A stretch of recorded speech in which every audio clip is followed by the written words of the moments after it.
قرآن کیسے پڑھیں، تجوید کا کم سے کم معیار کیا ہونا چاہیے، روشنی ڈالیے گا جناب۔ بسم اللہ الرحمن الرحیم۔ جو ہمارا گزشتہ پروگرام تھا اس کے اندر یہ باتیں سامنے آئیں جی کہ تجوید کو کیسے درست کیا جائے، تو اس میں سب سے پہلی چیز ہمارے سامنے یہ ہونی چاہیے کہ تجوید کا جو معیار ہے وہ کم سے کم کیا ہے، جی بالکل بالکل، تاکہ ایک آدمی کو پتہ چلے کہ بھائی میری تجوید کہاں جا کر درست ہو جائے گی، ٹھیک، اور ہر مسلمان کے لیے اتنا تجوید کا معیار درست ہونا لازمی ہے۔ تو میں آپ کو چند باتیں اس حوالے سے بتاؤں گا۔ ضرور۔ اس میں سب سے پہلی چیز جو ہے وہ حروف کی ادائیگی، جی ٹھیک ہے۔ ٹھیک، جیسے میں نے پہلے بھی پروگرام میں آپ سے عرض کیا تھا کہ حروف سے مراد قرآن کریم کے اندر 29 حروف تہجی ہیں، ان کی ادائیگی کا درست ہونا ضروری ہے، فرض ہے، لازمی ہے۔ ٹھیک، اور چند میں نے مثالیں بھی دی تھی جی کہ جیسے قلب ہے، جی، اگر قلب کی جگہ قلب پڑھ کل لیا پڑھ دیا، تو معنی بدل جائیں گے۔ قلب کے معنی دل، قلب کے معنی کتے کے۔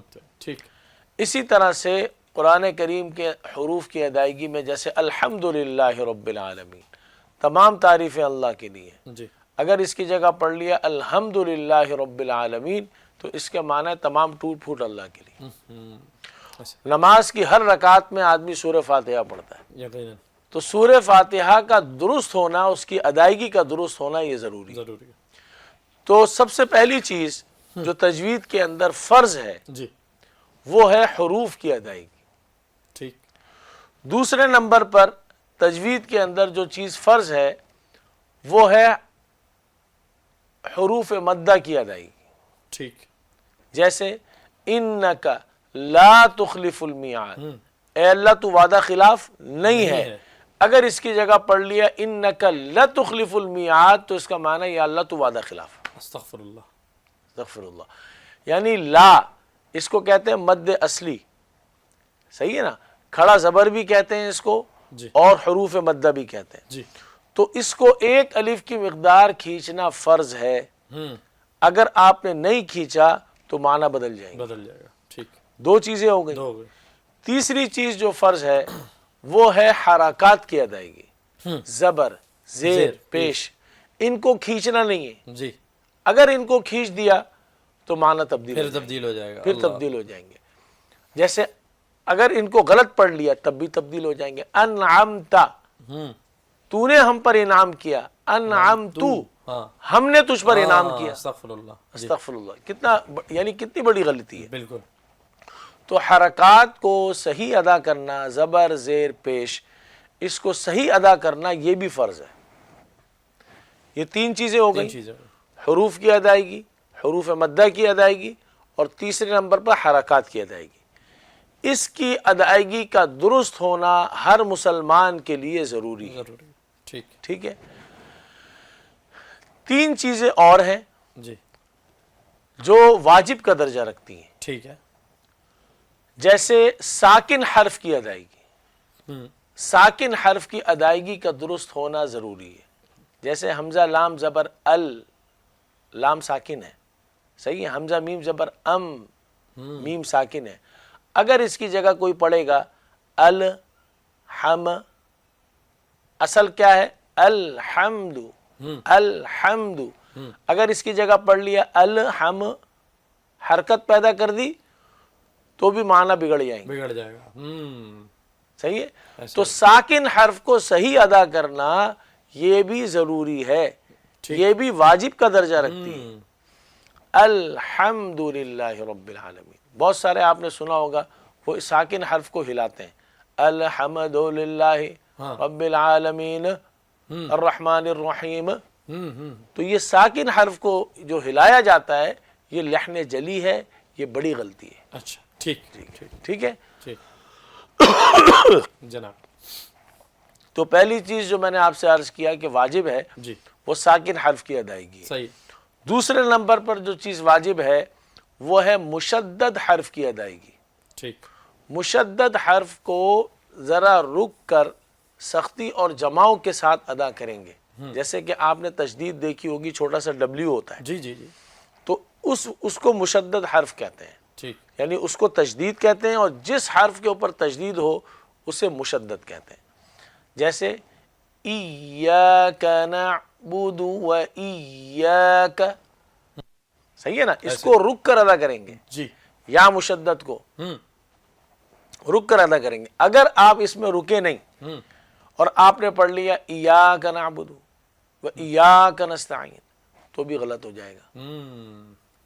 اسے تشدید کے ساتھ پڑھنا ہے, پڑھنا, ٹھیک. مشدد حرف کو جیسے ادا کرنا ہے ایسے اس کو یہاں پڑھنا پڑے گا. اور وہ کیسے؟ ایاک نعبد و ایاک. بات سمجھ میں آ گئی؟ بالکل. تو دوسرے نمبر پر جو چیز واجب ہے وہ ہے مشدد حرف کی ادائیگی. ٹھیک ٹھیک ہے. ٹھیک. تیسرے نمبر پر جو چیز واجب ہے وہ ہے مد متصل, یعنی اس کو مد واجب بھی کہتے ہیں. جی. جیسے جاء, جی, یہاں پر مد کرنا واجب ہے. ٹھیک. اسی طرح سے وَلَضَّالِّينَ, یہاں مد کرنا لازمی ہے, اس کو مد لازم کہتے ہیں. جی. صحیح ہے نا. ٹھیک. تو ان مدات کی جو ادائیگی ہے, خصوصاً مد متصل اور مد لازم, ان کو کھینچنا 3 الف کی مقدار, کم سے کم 2.5 سے 3 الف کی مقدار کھینچنا یہ واجب ہے. واجب ہے. ٹھیک. بات سمجھ میں آ گئی؟ 3 چیزیں فرض ہو گئی ہو گئی اور 3 چیزیں واجب ہو گئی. ٹھیک ہے. ذرا ایک چیز اور ہے, اور وہ حفاظ کے لیے ہے, عام لوگوں کو شاید اس کا اتنا پتہ نہ ہو. جیسے کہ مختلف روایات کے اندر قرآن پڑھا جاتا ہے. جی جی بالکل. ٹھیک ہے نا. جیسے والضحیٰ ہم پڑھتے ہیں, یہ امام حفص کی روایت ہے. ٹھیک. اور اگر اس کو پڑھیں والضحی, ہاں. تو یہ امام کسائی کی روایت ہے. جی. بات سمجھ میں آ گئی؟ جی. ایک آدمی امام حفص کی روایت پڑھتے ہوئے اور وہ چلا جائے امام کسائی کی روایت, تو یہ بھی بڑی غلطی ہے, یہ بھی لحن جلی ہے. ٹھیک ہے. ٹھیک ہے. یہ ہم اپنے حفاظ کو بتاتے ہیں ٹھیک. کہ جن کا ایک تعلق وقت میں اس سے ایک کی روایت, ایک ہی روایت میں آپ پڑھیں. ٹھیک. ٹھیک. تو یہ وہ چیزیں ہیں جناب. کہ ان کا لحاظ رکھنا فرض کا درجہ ہے, واجب کا درجہ ہے. اگر کسی کا قرآن اس سے نیچے ہے تو وہ آدمی جو پڑھنے والا ہے وہ گناہ گار ہے. صحیح ہے نا. تو یہ, اور اس سے جو اوپر معیار ہے پھر غنہ ہے, پھر اس کے بعد اس کی جو یعنی صفات عارضہ جس کو کہتے ہیں, مزید خوبصورت کرنے کے لیے وہ فرض نہیں ہے. جی. صحیح ہے نا. ایسا ہی ہے. وہ اس کے اندر حسن پیدا کرنے کے لیے. تو اب جو چیزیں ہیں جو ہر مسلمان کے لیے ضروری ہیں, یہ میں نے آپ سے جو ہے 6-7 چیزیں میں نے جو آپ سے عرض کی ہیں, یہ سب کے لیے ضروری ہیں. ٹھیک. اچھا, میں اسی بات کو کنٹینیو کرتے ہوئے ایک چیز اور آپ سے جانیں گے کہ ناظرہ قرآن کریم کو پڑھنے کے لیے حروف کی ادائیگی کا معیار کیا ہونا چاہیے؟ جیسے میں نے آپ سے پچھلے پروگرام میں عرض کیا کہ نازلہ قرآن کریم پڑھنے کے لیے 4 چیزیں ضروری ہیں. پہلی چیز کیا ہے کہ حروف کی پہچان اور اس کی ادائیگی. ٹھیک, ایسا ہی ہے. دوسرے نمبر پر حرکات کی پہچان اور اس کی ادائیگی. ٹھیک ہے. اور تیسرے نمبر پر علامات کی پہچان اور اس کی ادائیگی. ایسا ہی. صحیح ہے. جی. حروف 29 ہیں. جی. حرکات 9 ہیں. زبر زیر پیش, 2 زبر 2 زیر 2 پیش, کھڑا زبر کھڑی زیر الٹا پیش. اور علامات 4 ہیں. جی. جزم, تشدید, چھوٹی مد, بڑی مد.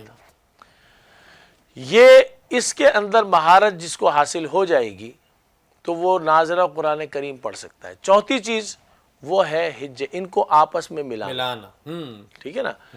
ان کو ملانا اور وقف کرنا, اس کو ہم کہتے ہیں ہجے رواں وقف. ٹھیک. ٹھیک ہے. تو یہ چوتھی چیز جس کے اندر پیدا ہو گئی, یعنی 4 چیزیں ہو گئی, وہ نازلہ قرآن کریم پڑھ سکتا ہے. ٹھیک ہے. اب اس کے اندر جو میں نے آپ سے عرض کیا کہ سب سے پہلی چیز کیا ہے کہ 29 حروف تہجی. اب یہ کیسے ادا ہوں گے؟ 29 حروف تہجی کے اندر 2 چیزیں ہیں. ایک ہے حرف کے نکلنے کی جگہ جس کو ہم مخرج کہتے ہیں. ٹھیک. دوسری چیز ہے اس حرف کو کن صفات کے ساتھ آپ ادا کرتے ہیں. جی. جیسے سین، صاد اور زا، اس کا مخرج ایک ہی ہے. ٹھیک. اس کا مخرج ایک ہی ہے، یعنی نکلنے کی جگہ وہ ایک ہی ہے، ٹھیک. لیکن صفات الگ الگ ہے. صحیح. سین کو باریک پڑھتے ہیں، صاد کو موٹا موٹا پڑھتے پڑتا ہیں. ہے. ٹھیک ہے ایسا نا. ہی. تو یہ صفات کا صحیح ہونا بھی ضروری ہے، اور مخرج کا یعنی نکلنے کی جو جگہ ہے اس کا صحیح ہونا بھی ضروری ہے. ٹھیک. بات سمجھ میں آ گئی؟ آگے. اب یہ مخرج جو حروف 29 حروف ہیں، ان کے نکلنے کے 5 جگہیں ہیں. ٹھیک. ٹھیک ہے. جی. 5 مواقع ہیں جہاں سے یہ 29 حروف تہجی ادا ہوتے ہیں. اس میں کون کون سے ہیں؟ ہونٹ، زبان، زبان، منہ کا خلا، حلق، حلق، ناک کا باسا. ٹھیک ہے. اس کو میں دوبارہ دہرا دوں دوبارہ دہرا دیں، ضرور دہرا دیں. کہ اس کے اندر پہلی چیز کیا ہے؟ ہونٹ، ہونٹ. زبان، ٹھیک. حلق، منہ کا خلا. منہ کا خلا جی. اور ناک کا باسا. جی. ٹھیک ہے. یہ 5 وہ جگہیں ہیں جہاں سے 29 حروف تہجی ادا ہوتے ہیں. یہ مخارج الحروف ہیں. ٹھیک ہے. ٹھیک. پہلی بات تو یہ ہو گئی. جی. دوسری بات اس کے اندر یہ ہے کہ جیسے مثال کے طور پر ہم حروف تہجی کو لے لیتے ہیں. حروف تہجی کے اندر جو سب سے پہلا حرف ہے وہ ہے الف. ٹھیک ہے. صحیح ہے. تو الف کا جو مخرج ہے وہ کیا ہے کہ منہ کے خالی حصے سے الف ادا ہوتا ہے. ٹھیک ہے. منہ کے خالی حصے سے الف ادا ہوتا ہے. اب اس سے مراد با الف زبر با، با واو پیش بو، با یا زیر بی، یہ حروف ادا ہوں گے. ٹھیک. سمجھ گئے؟ ٹھیک. تو اس سے مراد الف مدہ ہے، واو مدہ اور یا مدہ، یہ منہ کے خالی حصے سے ادا ہوتا ہے. ٹھیک. دوسری بات یہ ہے کہ یہ جیسے میں آپ کو بتاؤں حروف تہجی کے اندر بعض لوگوں نے حروف تہجی کو ہم کیسے پڑھتے ہیں؟ حروف مفردات جس کو کہتے ہیں، الف، با، تا، ثا، جیم. اب اس کو بعض لوگوں نے جیسے انگلش پڑھتے ہیں نا الفابیٹ، جی. تو الفابیٹ آج کل جو پڑھا رہے ہیں وہ اے کو پڑھاتے ہیں بی کو پڑھاتے ہیں ب. ٹھیک ہے نا. جو نیا انہوں نے کیونکہ ایکسنٹ کہاں سے نکل رہا ہے، تو بیسیکلی وہ یعنی مخرج بتاتے ہیں کہاں سے مخرج ہے اس کا. ایسا ہی. ایسا ہی. تو اس کو دیکھا دیکھی ہمارے بعض لوگوں نے اس کو اسی طرح سے پڑھانا شروع کر دیا. جی. الف، ب، ت، ت، اس طرح پڑھانا شروع کر دیا. تو اس طرح سے پڑھانا اور پڑھنا ناجائز ہے، حرام ہے. اچھا. ہاں. ٹھیک. حروف مفردات کو ویسے ہی پڑھنا ہے جیسے کہ یہ لکھے ہوئے ہیں ٹھیک. اور جیسے ان کی ادائیگی ہے. ٹھیک. یہ بات کلیئر ہو گئی. کلیئر ہو. اب ہم اس کے مخرج کی طرف چلتے ہیں. الف کا مخرج آ گیا سمجھ میں. جی. دوسرا ہے با اور میم. ٹھیک. با اور میم کا مخرج ایک ہی ہے. ٹھیک ہے. ٹھیک ہے. وہ کیا ہے کہ دونوں ہونٹوں کو آپس میں ملانے سے با اور میم ادا ہوں گے. میم. ٹھیک. ایسا ہی ہے. ٹھیک ہے نا. جی. تھوڑا سا فرق اس کے اندر ہے کہ با کے اندر جو ہے جو گیلا حصہ ہے وہاں سے ہونٹ لگے، اور میم کے اندر تھوڑا سا جو خشکی کی طرف حصہ ہے وہ لگے. ٹھیک. تو با اور میم اس طرح سے ادا ہوں گے. ٹھیک. تیسرے نمبر پر جو اس کا مخرج ہے وہ ہے تا، تو اور دال. ٹھیک. ان تینوں کا مخرج نکلنے کی جگہ حرف کے وہ ایک ہی ہے. ٹھیک ہو گیا. اور وہ کیا ہے کہ زبان کی نوک سامنے والے 2 دانتوں کی جڑ سے لگے، ایسے کر کے. صحیح. تو یہ 3 حرف ادا ہوں گے، تا، تو اور دال. ٹھیک. بات سمجھ میں آ گئی؟ بالکل. اس کے بعد جس کو ہم کہتے ہیں نرم حروف، ثا، غال اور ضا، جی. اس کا مخرج ایک ہی ہے. ٹھیک ہے.